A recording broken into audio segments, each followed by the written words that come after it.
sahabat kebun, berjumpa lagi dengan program Bikin You. Acara yang akan mengajak kamu semua untuk melihat seperti apa sih proses dibalik pembuatan berbagai produk olahan berbahan dasar komoditas perkebunan.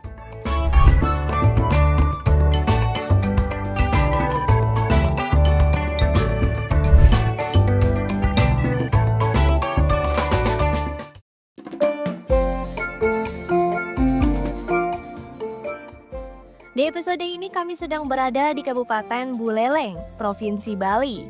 Salah satu daerah yang dikenal sebagai penghasil kelapa berkualitas tinggi. Tahukah kamu, buah kelapa disebut sebagai pohon kehidupan karena hampir seluruh bagiannya dapat dimanfaatkan. Dari akar, batang, daun, hingga buahnya memiliki nilai ekonomis yang tinggi. Nah, salah satu produk yang paling populer adalah minyak kelapa murni atau Virgin Coconut Oil yang biasa kita kenal dengan VCO. Perkenalkan, nama saya dengan Ketut Sumayana. Saya di sini sebagai CEO dan juga Direktur dari CV Bali Pure. Untuk produk minyak VCO atau minyak Virgin Coconut Oil ini biasanya dipergunakan untuk bahan makanan, baik itu sebagai pengganti minyak salad, yang mana minyak VCO ini kaya dengan asam laurat atau MCT fat yang dipercaya untuk meningkatkan imunitas tubuh, sekaligus juga dia bersifat anti jamur, antibakteri, dan juga antivirus. Nah, banyak juga para pelanggan kami menggunakan minyak VCO ini selain untuk dikonsumsi, juga dipakai untuk kesehatan kulit dan rambut. Maka dari itu, mereka juga mempergunakan minyak VCO ini sebagai bahan untuk massage oil maupun sebagai hair oil. Minyak ini kaya akan nutrisi, seperti asam laurat yang bermanfaat untuk kesehatan tubuh, mulai dari menjaga sistem imun hingga melembabkan kulit. Sekarang kita akan melihat proses pembuatan VCO dari awal hingga siap digunakan. Yuk, ikuti langkah-langkahnya.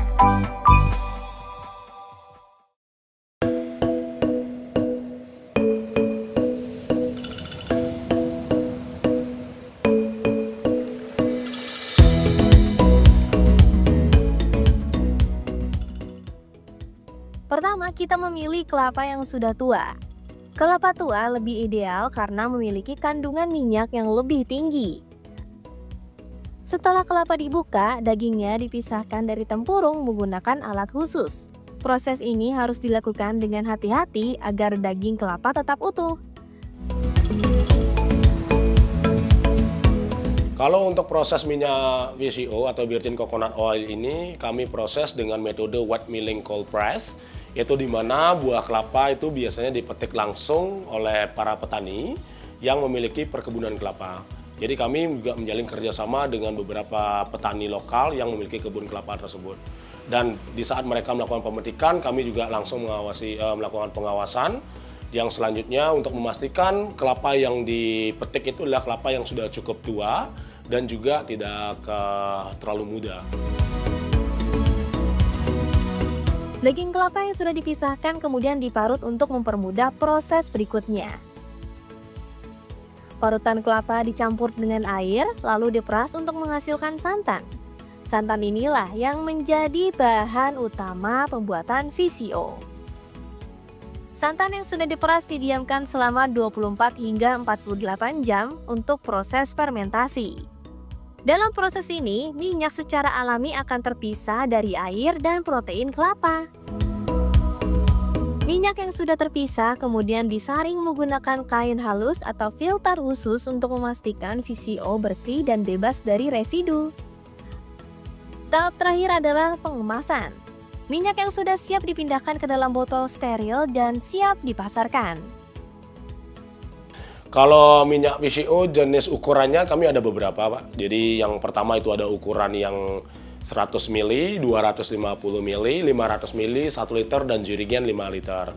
Dan semua minyak VCO kami atau Virgin Coconut Oil kami sudah berstandar BPOM dan juga sudah tersertifikasi halal. Gimana sahabat kebun? Mudah kan prosesnya? Nah, dengan memanfaatkan buah kelapa, kita bisa menghasilkan Virgin Coconut Oil berkualitas tinggi yang tidak hanya sehat tapi juga bernilai ekonomis tinggi. biasanya segmentasi kami itu adalah turis mancanegara yang berkunjung ke Bali. Jadi penyebarannya ada di beberapa tourism destination yang mana di sana turis-turis ingin membeli produk kami dan dibawa ke luar negeri maupun dipakai pada saat mereka berada di Pulau Bali ini. Saya memiliki harapan agar komoditi kelapa ini terus dikembangkan, mengingat permintaan dan kebutuhan minyak kelapa ini sangat tinggi di seluruh dunia, baik lokal maupun secara internasional.